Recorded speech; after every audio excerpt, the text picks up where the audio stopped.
여야 의원들이 나누는 허심탄회한 토크, 여의도 펀치 시간입니다. 오늘은 더불어민주당 김병욱 의원, 자유한국당 강효상 의원 모시고 얘기 나눠보도록 하겠습니다. 안녕하십니까? 네, 안녕하세요. 김병욱입니다. 네, 안녕하십니까. 자유한국당 강효상입니다. 네, 오늘의 첫 번째 펀치 주제부터 바로 보고 오겠습니다.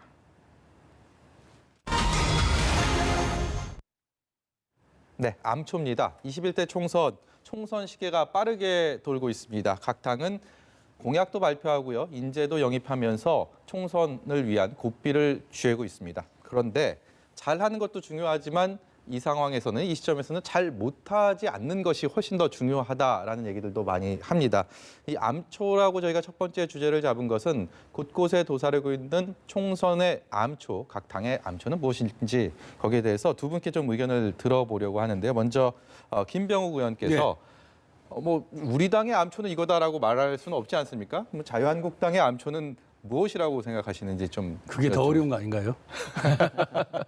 타당의 암초를 제 입으로 말씀드리기가 참 어려운 부분인데요. 네. 어찌됐든 제 생각에 보수 통합에 안주하는 황교안 대표가 되면은 저는 그게 암초라고 생각합니다. 네. 강효상 의원은 민주당의 암초는 뭐가 있다고 보십니까? 네, 저는 대통령, 집권 여당의 선거에서는 저는 늘 대통령이 암초다. 네. 그리고 오늘 아침에 조간신문의 칼럼 제목도 나왔습니다만은 철인왕 문재인. 네. 지금 상당히 제왕적 그런 행태로 많이 비판받고 계시는 우리 문재인 대통령이 가장 강점이기도 하고 가장 큰 암초이기도 하다. 저는 이렇게 봅니다. 두 분께서 각 당의 암초를 제가 여쭤보니까 상대 쪽에 가장 센 지금 뭐 황교안 대표, 여기는 이제 이해찬 대표를 갈까, 문재인 대통령을 할까, 나가 이제 가장 센 인물을 짚어주셨는데, 그러면 그냥 이유를 간단하게 여쭤볼게요. 네, 황교안 대표께서 당대표 취임하고 나서 조금 강경한 노선을 걸었지 않습니까? 네. 삭발도 하시고 단식도 하시고 아마 장애 투쟁도 거의 매주 했을 겁니다. 네. 그리고 소위 말하는 이제 태극기 부대와 함께 이렇게 쭉 노선을 걸어왔는데 갑자기 또 이제 유승민 바른미래당 탈당했던, 지금은 이제 새로운 보수당이죠. 그쪽에 러브콜을 보내고, 그다음에 또 이제 다른 시민단체라든지 뭐 이현주 의원이라든지 등등의 이제 통합의 메시지를 보내면서 몸집 분리기를 하고 있지 않습니까? 이런 모습 보면서 황교안 대표의 사실 정치 신인이거든요. 그동안의 행정 경험으로 보면 상당히 경험 많은 정치일 거라고 생각하고 있는데, 그동안의 취임 이후에 쭉 행보를 보면 일관된, 보수가 보수다워야 하는 일관된 노선이라기보다는 그때그때 필요한 파트너의 손을 내밀고 함께 움직이고, 또 어느 정도 시간이 지나가면 또 다른 영역에서 또 파트너를 찾고, 이런 모습이 과연 상대방한테 신뢰를 주고 같이 정치 운명을 해나갈 수 있는 동반자일 것인가라는 부분에 대해서는 상당히 의구심을 스스로 자아내게 하는 행보가 아닌가. 그래서 지금도 이제 보수 통합 여러 가지 얘기가 나오고 있는데, 결국에는 황교안 대표가 욕심을 얼마나 내려놓느냐, 그게 관건이라고 보거든요. 당신 중심으로 생각하는 보수 통합은 아마 다른 파트너들도 다 아마 생각하고 있을 겁니다. 그래서 황교안 대표가 그동안의 취임 이후에 보여준 행보를 본다 그러면 이것이 상당히 큰 암초로 작용하고, 외형만 커지고 실속은 없고 하나의 정치 철학과 시대 정신을 공유하는 정치 세력이 아닌 단순히 선거용 세력이 될 가능성이 상당히 높다. 그런 차원에서 황교안 대표의 이런 정치 리더십이 저는 암초가 될 것이다 생각하고 있습니다. 오늘 황교안 대표는 김형호 공천관리위원장에게 공천의 전권을 주겠다. 이제 공천이라는 게 선거 때 항상 잡음을 일으키는 가장 큰 요인이기 때문에 일단은 그 부분에 대해서 전권을 주고 본인이 관여하지 않겠다라는 얘기를 좀 했고요. 보수 통합에 삐걱대고 있지만 이게 역으로 만약에 잘 되게 된다면 오히려 암초가 그러면 좀 발목을 잡는 요인이 될 수도 있겠네요. 그럼 제가 반론을 잠깐만 하겠습니다. 황교안 대표의 그 목숨을 건 그런 단식 투쟁, 그 강경 노선은 사실은 이 문재인 대통령과 문재인 정부의 너무나 강한 그 드라이브, 폭주, 에 대한 최소한의 방어, 최소한의 저항이었다. 네. 저희는 이렇게 봅니다. 그리고 지금 정권을 우리 앵커님 말씀하셨지만 김형호 전 국회의장이 어느 한 계파에 속해 있던 분이 아닙니다. 예. 아주 60에서부터 정치를 시작하셔가지고 쭉 그 MB 박근혜 정부를 이어오면서 아주 그 굉장히 합리적이고 중도적인 그런 그 노선을 걸어온 분에게 네. 정권을 다 위임했다는 것은 황교안 대표도 지금 현재 상황의 절박성을 인식을 하고 다 내려놓겠다라는 뜻으로 생각합니다. 네. 그래서 지금 새로운 보수당까지 껴안고 또 안철수까지 지금 껴안겠다는 게 저희의 생각입니다. 예. 그래서 그런 과거의 3당 합당 같은 그런 멋진 통합, 멋진 그림이 그려진다면 네. 오히려 역전과 반전의 예. 계기가 될 수 있다. 저희는 예. 그렇게 봅니다. 이 3당 합당을 또 이게 멋지다라고 표현하셨는데 이것도 보는 시각에 따라서 또 판단은 달라질 수 있음을 말씀드리고요. 그리고 문재인 대통령에 대한 뭐 부분을 암초로 꼽으셨는데 간략하게 지금 뭐 말씀하시는 중에 어느 정도 나왔는데 그 부분 짤막하게 좀 들어볼까요? 네, 문재인 대통령 지지층 또 민주당 지지하는 분들은 문재인 대통령이 어떤 촛불혁명의 수호자다, 네. 그러니까 지켜야 된다라는 그런 굉장히 그 지지 강도가 상당히 강합니다. 지금 네. 민주당의 지지도보다 오히려 문재인 대통령의 국정 평가가 한 10% 더 높지 않습니까? 예. 그래서 그 지금 문재인 정부 민주당의 가장 큰 그 동력이 지지 동력이 바로 문재인 대통령이다. 저는 그렇게 봅니다. 네. 그런데 지금 반대로 지금 문재인 대통령께서 잘하셔야 되는데 지금 하시는 거 보면 뭐 청와대에 대한 압수수색을 거부하신다든지 네. 오히려 그 여러 파렴치한 그 범죄를 일으킨 그 조국 전 수석 전 장관을 옹호하신다든지 이런 행태가 계속된다면 네. 정말 그 오너 리스크라 그러지 않습니까? 오히려 이 강점은 오히려 리스크로 바뀐다. 네. 그러니까 대통령 이 강점이 대통령 리스크로 바뀔 것이다. 네. 바뀌고 있다. 저희는 그렇게 봅니다. 네. 여기에 대해서 김병욱 의원의 반론 네. 짤막하게 또 듣도록 뭐 제가 깊이 새기겠습니다. 깊이 새기겠는데요. 지금 대통령 취임 후에 이제 거의 반 정도가 임기가 지나고 있는데 아마 제 기억으로는 역대 대통령 중에서 자녀 임기 대비해서 가장 높은 지지율을 기록하고 있는 대통령이 아닐까 싶습니다. 네. 아까 방금 말씀하신 대로 저희 민주당보다도 10% 정도 더 지지율이 높거든요. 저는 그 지지율만 보더라도 그래도 물론 이제 뭐 다 잘할 수는 없겠죠. 특히 네. 야당의 시각에서 봤을 때는 서운하고 아쉽고 비판할 부분이 많이 있지만 국민의 시각에서 봤을 때는 그래도 임기 시작에서 반 임기를 넘어선 이 시점에서 그래도 40% 이상 거의 50% 육박하는 이 긍정적 지지율이 나온다는 것은 네. 저는 상당히 안정감 있게 균형감 있게 그리고 나라 발전이라는 사명감을 갖고 네. 잘해오신 결과라고 생각하고요. 네. 때로는 정책에 있어서의 문제점 또는 속도에 있어서의 문제점 그리고 일부 어떤 그 개인의 감정을 드러내에 있어서 상대방을 자극하고 이런 부분에 있어서는 물론 충분히 저희도 받아들이겠습니다만 전체적으로 종합적으로 평가해 봤을 때는 그래도 상당히 우리나라의 대통령으로서 정말 멋지게 하고 있는 거 아닌가. 네. 물론 부족한 면도 충분히 있습니다. 네, 두 분 말씀처럼 과연 암초가 될지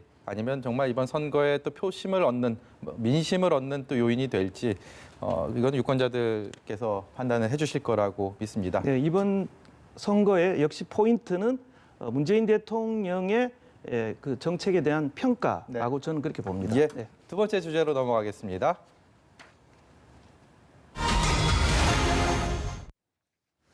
네, 안철수 전 의원 얘기가 정치권에서 정말 많이 나옵니다. 이제 이틀 뒤에 미국 생활을 마치고 귀국을 한다고 하는데 안철수 전 의원이 어떤 얘기를 할지 그리고 어떤 정치 그림을 그리게 될지 일단은 공식적인 일정은 이튿날 국립현충원을 참배하겠다라는 것까지는 측근을 통해서 밝혀왔는데 과연 어떤 행보를 벌일지 여당도 야당도 제가 볼 때는 관심이 없다고 하면서 관심이 또 안 갈 수도 없고 과연 어디로 갈지 다 궁금할 것 같아요. 안철수 전 의원의 정계 복귀를 앞서서 이제 각종 여론조사 지표상으로 봤을 때는 크게 영향이 없을 것이다. 좀 부정적인 견해가 많긴 했거든요. 그럼에도 불구하고 관심은 가고 있고 어떻게 예상하십니까? 저는 우리 안철수 대표께서 이제 한 1년 4개월 만에 이제 한국으로 돌아오시는 거 아닙니까? 네. 그리고 정치를 하시겠다고 말씀하셨는데 새로 정치를 시작하는 컴백하는 화두가 네. 없다라는 생각이 들어요. 네.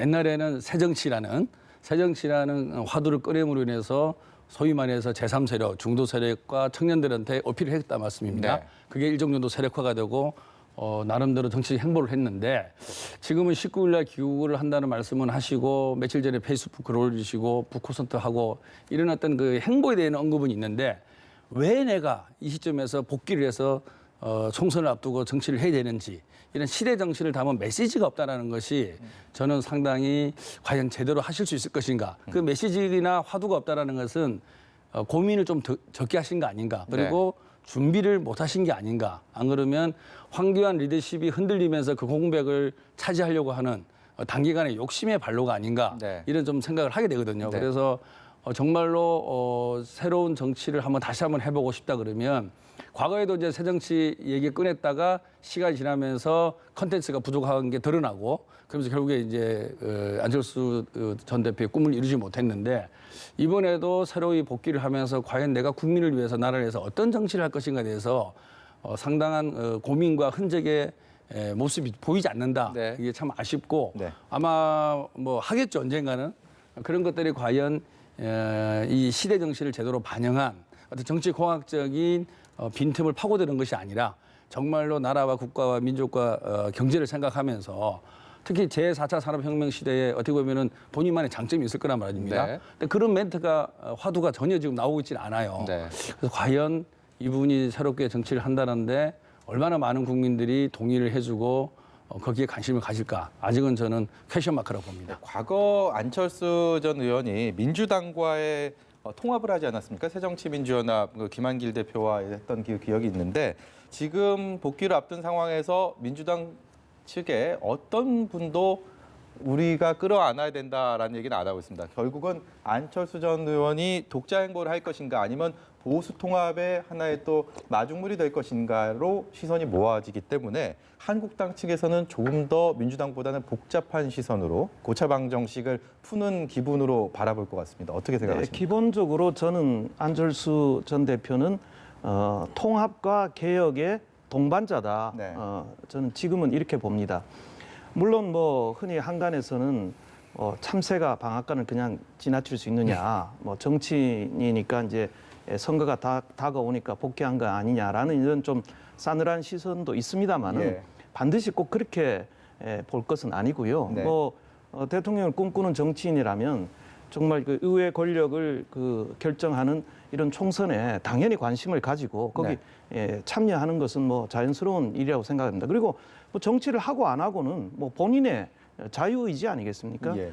지금은 그러나 문재인 대통령의 실정에 대해서 정말 너무 이렇게 일방적으로 독주하는 것을 막아야 되겠다는 국민적 공감대가 저는 상당히 높다고 생각합니다. 네. 그렇기 때문에 저희 당이 주도적으로 반문연대 그리고 문재인 대통령에 반대하는 모든 세력은 합치자. 심지어 그 안철수 전 대표의 가까운 분인 김근식 교수까지 지금 가장 첫 번째 목표가 문재인 대통령의 실정을 저지하는 거다 이렇게 얘기하고 있지 않습니까? 네. 그래서 저는 같이 가야 되는 동반자이고 과연 이제 앞으로 통합의 방법을 어떻게 하느냐가 이제 남은 과제라고 생각합니다. 그럼에도 불구하고 황교안 대표는 손을 잡겠다라는 통합의 메시지를 줬는데 네. 안철수 전 의원은 거기에 대해서 단호하게 선을 그었습니다. 계속 이런 상황이 크게 바뀌지 않는다면 어떻게 하실 겁니까? 그것은 저는 일시적인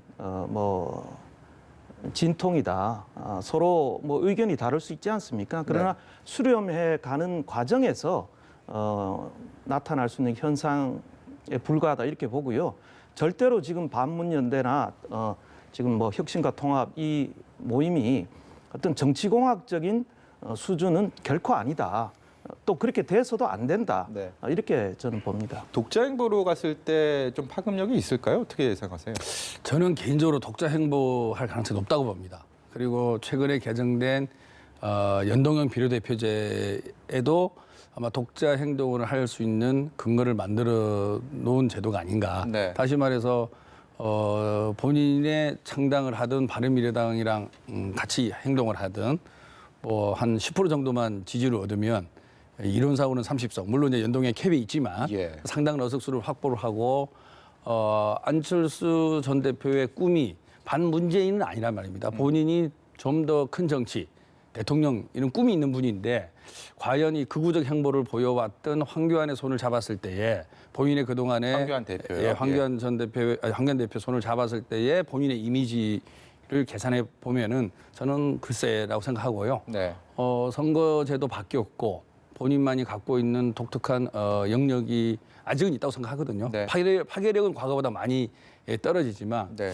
저는 개인적으로는 독자 행보를 하는 그림을 먼저 그리지 않겠냐. 네. 그러다가 독자 행보의 동력이 떨어지면 또 다른 길을 선택할 가능성은 있지만 그리고 안철수 전 대표와 친한 우리 여의도 국회의원들 얘기 들어보면 본인은 보수가 아니다. 이 얘기를 자주 한다고 합니다. 그런 걸 봤을 때는 저는 상당히 독자 행보의 가능성이 더 높다 이렇게 생각하고 있습니다. 정말 알다가도 모르고 정말 그 속을 알 수가 없는 정치인이 여러 분 계시지만 안철수 전 의원만큼 그런 분이 계실까 싶은 생각이 듭니다. 마지막 주제로 넘어가겠습니다. 세 번째 주제 보여주십시오. 네, 공약입니다. 총선 열차가 빠르게 달리면서 각 당이 특히 민주당과 한국당이 정책 공약에 대해서 경쟁적으로 내놓고 있습니다. 서로의 공약을 얼마나 또 고심 끝에 얼마나 많은 생각 끝에 내놓았겠지만요. 근데 또 상대당이 보기엔 또 미흡한 부분도 분명히 있을 것이고 오늘 공약 얘기를 좀 해보도록 하겠습니다. 오전에 5당의 정책 토론회가 열리기도 했죠. 민주당과 한국당의 1호 공약을 좀 얘기를 해보면 민주당은 좀 예상을 뛰어넘은 것 같아요. 저희는 당초 뭐 청년이나 뭐 일자리 이런 공약 아닐까 싶었는데 무료 와이파이 전국에 확대를 하겠다를 했고 네. 한국당은 공수처 얘기를 줄곧 해와서 공수처 폐지에 대한 것이 확정되지 않을까 싶었는데 경제 쪽으로 돌려서 탈원전 정책 폐기로 또 네. 내놨습니다. 각 당의 이런 선거 공약이 가지고 있는 의미가 워낙 크기 때문에 일단은 민주당의 예. 공약에 대한 설명을 좀 부탁을 드릴게요. 네, 저희도 우리 총선 공약 기획단에서 수차례 논의를 했었는데요. 지금은 가장 우리가 국민들의 아픈 부분을 어루만져 드려야 되는데 특히 2030 세대들이나 그 이후 이제 우리 모든 국민들이 다 스마트폰을 쓰고 있지 않습니까? 네. 지금은 스마트폰에 있는 데이터를 누가 잘 쓰느냐에 따라서 이제 승부가 나뉘어지는 그런 시대에 살고 있기 때문에 네. 이 어떤 그 정보의 민주화, 그다음에 통신 복지 이런 측면에서 차별이 없어야 된다. 네. 어떤 사람은 월정액을 썩어서 많은 데이터를 보고 어떤 또 사람은 돈이 없어서 데이터를 적게 보고 이런 면에서 정보의 빈부차로 인한 본인의 진로에 차등이 가서는 안 된다. 네. 그리고 통신 이 복지라는 것이 이제는 하나의 국민이 누려야 될 보편적인 복지가 돼야 된다. 이런 측면에서 새로운 우리가 스마트 시대에 맞는 공약을 만들자라는 것에 대해서 많은 의원들이 공감을 했고요. 그중에서 우리가 19대 대통령 선거 때 문재인 대통령이 또 공약을 한 겁니다. 공공 무료 와이파이를 네. 다 제공을 하겠다는 공약을 했고 이름으로 인해서 우리가 세계 IT 강국이고 어느 나라보다도 인터넷 속도가 빠른 나라고 또 5G 상용화를 세계 최초로 한 나라고 이런 IT 강국에 맞는 네. 우리의 대한민국을 만들어 가자. 그래서 전국에 어디를 가든 이 와이파이를 무료로 네. 쓸 수 있게끔 최대 노력을 다한다. 이게 공약이고요. 네. 이런 것들이 하나하나 또 쌓일 겁니다. 제가 2호, 3호 공약을 발표할 텐데요. 국민의 실생활에 실질적으로 도움이 되고 그리고 우리 국가의 미래를 만들어 나가는 기초를 닦는데 네. 저희가 이번 총선 공약에 최선의 노력을 다하려고 하고 네. 있습니다. 한국당은 탈원전 정책 폐기, 정부의 탈원전 정책을 폐기하고 국민들에게 값싼 전기를 공급하겠다. 역시 경제 정책을 내놨습니다. 여기에 대한 설명도 부탁드리겠습니다. 그 전에 일단 그 무료 와이파이 확대에 거기에 대해서 대한 좀 의견을 의견을 네. 좀 괜찮으시죠? 말씀을 좀 드리고 시간 몇 분만 잘 예, 해주십시오. 넘어가겠습니다. 많이 쓰셔가지고 제가 이제 펀치니까 기본적인 우리 김 의원님이나 민주당 방향은 저희도 공감합니다. 네. 저희도 지난 대선 때부터 여러 가지 그 통신 복지에 대한 공약을 많이 내놨습니다. 근데 이번 공공기관 무료 와이파이 확대는 저는 실효성이 약하다라는 점을 지적을 합니다. 앞으로 보완하시겠다니까 더 나오겠지만 저는 이제 약간 우스갯 말씀입니다만은 얼마 전에 이제 기생충이라는 영화를 봤습니다. 그랬더니 거기 이제 지하실의 저소득층이 그 이제 남의 집에 지상에 이제 좀 더 부유한 집에 그 와이파이를 이제 빌려 쓰기 위해서 막 이렇게 고군분투하는 몰래 쓰는 그런 이제 남매죠, 남매. 그래서 이제 그런 광경이 이제 영화에 나왔는데 거기에 뭐 어떤 모티브를 잡으신 거 아니냐 그런 생각도 듭니다. 그런데 우선 이 공공 와이파이 수요가 점점 줄어들고 있습니다. 제가 통계를 뽑아보니까. 그리고 보안성이 취약합니다. 그래서 국민들이 과연 여기에 얼마나 만족하고 쓰실지 그게 좀 의문이고요. 그리고 지금 현재 많은 개인들이 이제 통신사 그 무제한 요금제를 많이 쓰고 있습니다. 그래서 오히려 그쪽으로 저희도 관심을 갖고 있고 좀 더 통신 복지에 대한 그 원칙은 저희도 뭐 100% 동의하고 저희도 그런 공약을 준비하고 있습니다만은 좀 더 국민들에게 실효성 있는 공약이 필요하다 이렇게 생각합니다. 값싼 전기를 공급하겠다라는 거는 어떤 면에서 실효성이 있는지 좀 여쭤볼게요. 지금 이제 탈원전 때문에 결국 독일도 전기료가 올라갔지 않습니까? 지금 뭐 민주당에서 뭐 선거 때까지는 안 오르겠다라는 게 사실 눈 가리고 아웅하는 거죠. 그래서 궁극적으로는 탈원전하면 전기료가 올라갈 수밖에 없습니다. 그리고 이 친환경 추세에도 어긋나는 거고요. 그리고 저희가 이 원자력 산업, 이 원전 산업이 얼마나 큰 강력한 저희가 경쟁력을 갖고 있지 않습니까? 어떻게 요리사가 자기가 먹지 않는 음식을 어떻게 다른 중동이나 이런 데 팔 수 있겠습니까? 그래서 지금 탈원전 정책 때문에 많은 엔지니어들이 떠나고 이 원전 산업이 상당히 붕괴돼 가는 이런 추세입니다. 그래서 저희는 여러 가지 면에서 전기료 문제라든지 친환경 문제라든지 또 이 우리 산업의 경쟁력 이런 면에서 우선 빨리 탈원전 정책을 빨리 폐기하고 지금 중단된 원전 건설을 재개하겠다. 그것이 저희의 1호 공약입니다. 김병욱 의원께도 똑같이 반론 기회 드리겠습니다. 반론 기회를 주십시오.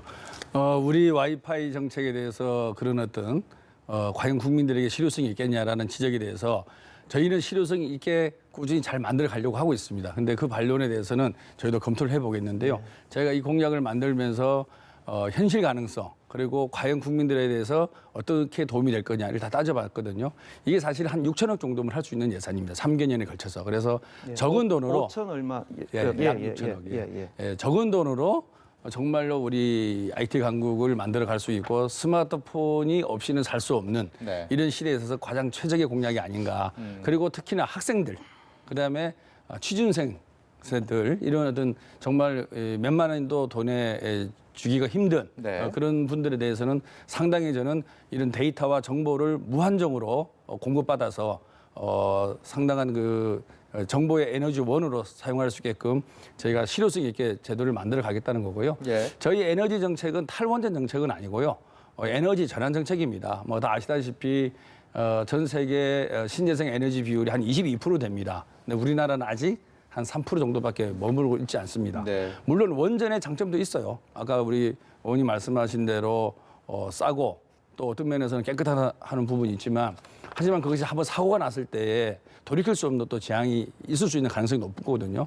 그리고 지금은 싸지만 폐기했을 때의 비용에 대해서는 물론 학자들 간에 논란이 있어요. 근데 폐기 시의 비용도 상당히도 들어갑니다. 그래서 이런 부분이 무조건 원자력이 좋다, 싫다라는 부분보다는 제가 말씀드린 대로 우리 문재인 정부는 에너지 전환 정책을 하는 겁니다. 그래서 궁극적으로는 신재생 에너지의 비율을 높여 나가는 데 있어서 신재생 에너지 비율이 높여 나가는 만큼 화력과 원자력을 줄여 나가는 것이죠. 근데 화력과 원자력을 줄여 나가는 순서에 대해서는 저희 당 내에서도 이견이 있습니다. 화력을 먼저 줄이자, 원자력을 먼저 줄이자. 그래서 아마 공론화 또 여론조사를 할 가능성이 높은데요. 그래서 이런 다양한 국민들의 의견을 수렴을 해서 이 에너지 믹스 정책이죠. 화력, 원자력, 신재생 에너지. 이 에너지 믹스를 어떻게 해 나가는 것이 가장 국민들에게 건강과 안전에 도움이 되고 그리고 우리나라가 제조업을 영위해 나감에 있어서 전기료가 싸다는 것이 가장 경쟁력의 키포인트 중에 하나입니다. 네. 예, 그래서 이 전기료를 올리는 것이 쉬운 건 아닙니다. 그래서 이런 모든 것을 잘 감안해서 에너지 믹스 정책을 해나가고 전환 정책을 해나가겠다. 그런 말씀을 드립니다. 공약에 대해서는 제가 하나만 반론을 간단하게 하고 넘어가겠습니다. 간단하게 해주시죠. 네, 지금 그 원전하고 원자 폭탄하고 이게 혼돈해서는 안 된다는 기본적인 말씀을 드리고요. 그 원전 사고가 이제 얼마 전에 또 영화로 나왔는데 우리 민주당 분들이 영화를 많이 보시는 것 같습니다만, 일본부터 후쿠시마 원전, 일본도 있었고, 소련에도 있었죠. 그런데 그 사고와는 우리나라 원전하고는 수준이 다릅니다. 우리나라가 가장 안전한 원전 사고, 가장 안전한 원자력 기술을 갖고 있고, 그 과거의 사고는 부정과 부패와 잘못된 그런 시스템이 원인이었고, 우리 원전은 누가 보더라도 저희는 계속 검증을 해야죠. 검증하고 과학적으로 발전시키고 해야지. 그런 그 아주 극단적인 케이스 그리고 과학적으로 일어날 수 없는 그런 것을 가정해서 정책을 세우는 것은 저는 옳지 않다 이렇게 그 생각합니다. 부분도 동의하고 있습니다. 우리 한국형 원자로가 일본이나 러시아와 달리 미국의 TMI라 그러나요? 그래도 사고가 났지만은 인명 피해나 환경 피해가 없었습니다. 한국형하고 비슷한데요. 우리 한국형 원자로가 상당히 수준 높고 안전성도 높고 사고의 위험성이 낮다. 그 부분은 저는 개인적으로는 인정하고 있습니다. 어떻게 사고가 나는 것을 저희가 어떻게 아랍에미레이트 같은 데 팔 수가 있겠습니까? 저희가 1호 공약 얘기하다가 시간이 꽤 많이 흘렀습니다. 그런데 이제 몇 분 정도 남았죠? 한 4분 정도 남았으니까 저희가 또 2분씩 드릴게요. 부동산 정책이 부동산 관련 공약들이 이번 총선에 상당히 민심의 잣대가 되지 않을까라는 생각이 듭니다. 민주당은 투기 근절, 주거 안정을 내세우고 있고요. 한국당에서는 대출 규제 완화랑 분양가 상한제 폐지를 얘기하고 있습니다. 여기에 대해서 두 분께 1분 30초 정도 시간을 드릴게요. 어느 분이 먼저 말씀하시겠습니까? 먼저 하시죠. 그 원자력 기술 수출 한 말씀만 드릴게요.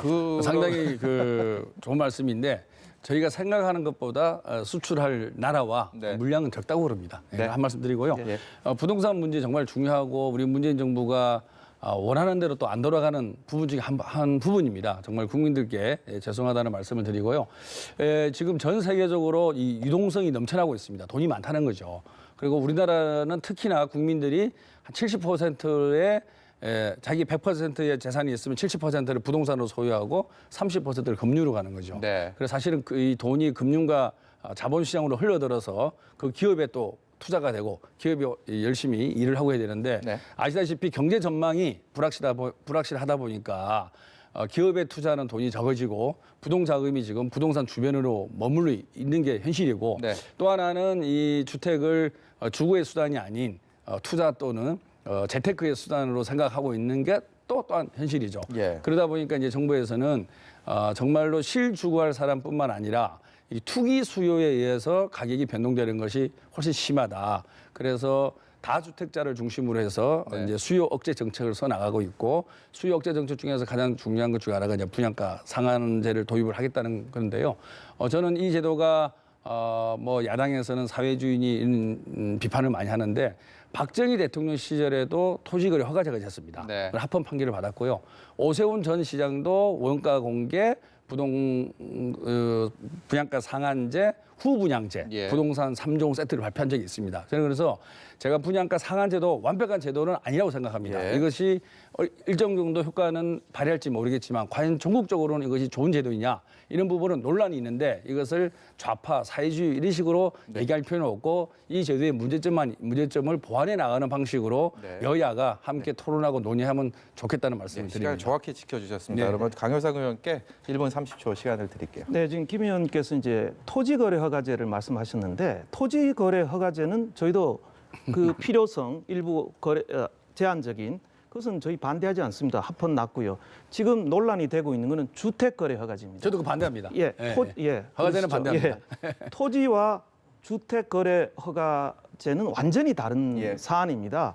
이 토지는 제한적인 이 제하고 이 주택은 얼마든지 저희가 공급할 수 있는 이런 거기 때문에 성격이 전혀 다르다는 말씀을 드리고 지금 청와대 강기정 수석이 주택거래 허가제 말씀하셨는데 이거야말로 정말 위험한 이건 사회주의보다 더 나가서 공산 독재 국가에서도 이렇게 하는 나라는 굉장히 거의 없습니다. 지금 그런 말씀을 하신 것은 이런 그 어떤 반칙을 없애는 그런 공정거래에 대해서 우리가 거기에 대응을 하면 되는 건데 그것을 허가제를 도입한다는 것은 이게 호미로 막을 것을 가래로 막는 굉장히 위험한 시장의 근본을 뒤흔드는 굉장히 위험한 발상이다. 이런 발언이나 이런 정책 때문에 지금 오히려 부동산을 부추기고 있다 이렇게 봅니다. 지금 한번 도표를 보시면요.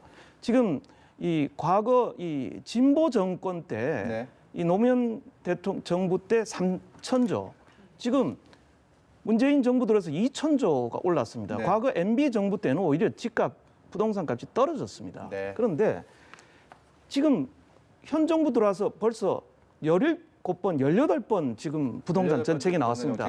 계속 할 때마다 집값이 오릅니다. 그래서 저희는 근본적으로 지금 현 정부가 부동산 시장에 대한 이해라든지 이 대응이 정말 무능하다라는 게 저희의 결론이어서 정말 시장 원리에 맞는 공급도 가미된 물론 투기 규제해야 됩니다. 그러나 공급도 감안된 종합적인 부동산 투기 대책 그리고 실수요자들을 위한 부동산 대책. 그래서 서울시에 여러 가지 택지나 주택을 많이 공급하는 그리고 우리 청년들이나 신혼부부에게 좋은 양질의 저가의 주택을 공급하는 그런 공약을 저희가 내놨습니다.